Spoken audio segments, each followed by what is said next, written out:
I'm interested in the diplomatic overtures to the Gulf states or to Syria or Iran. What would be their strategic best interest in supporting the reconstruction efforts, and how would you approach it?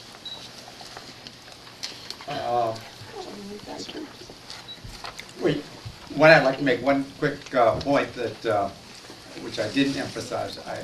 I should have emphasized. I think it's critically important to negotiate with Syria and Iran. I just mentioned the Gulf states, and that was an oversight on my part. If you look, the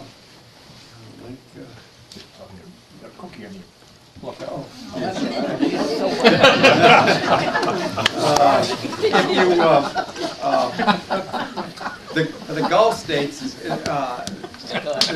what they want is calm in the region and to be protected and safe from Iran. I think the Gulf states being primarily Sunni and Iran being Shiite. So, that is, I think, their interest.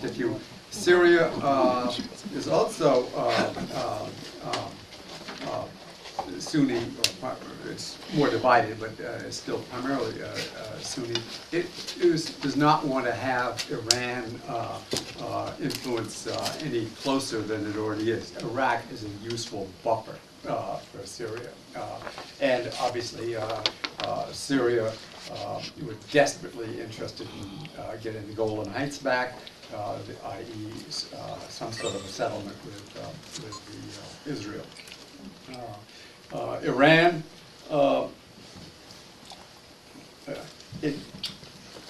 being totally cynical, if we got out and Iran got in, it would be probably the best way we could get rid of Iran that there is. They would have a terrible time also with Iraq. So I think they are quite happy to seeing us being very embarrassed in Iraq.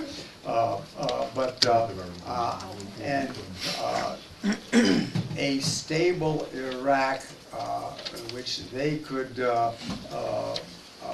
work some oil arrangements, because Iran doesn't have that much oil. They got gas, but their oil is coming to an end.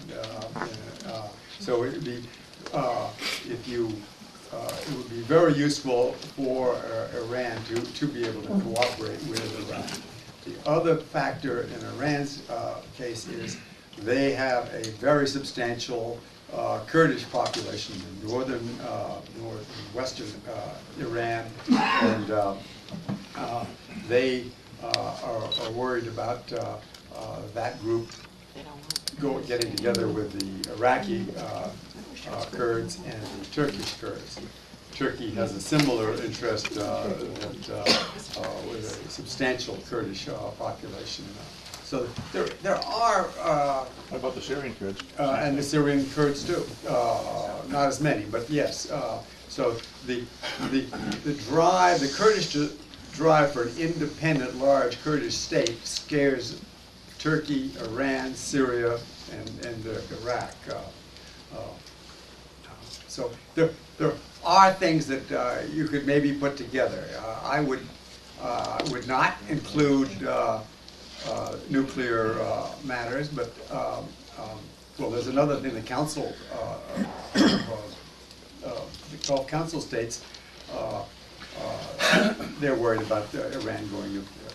That, to me, we should try to keep separate, and also stand absolutely staunch on an opposition to Iranian nuclear military aims.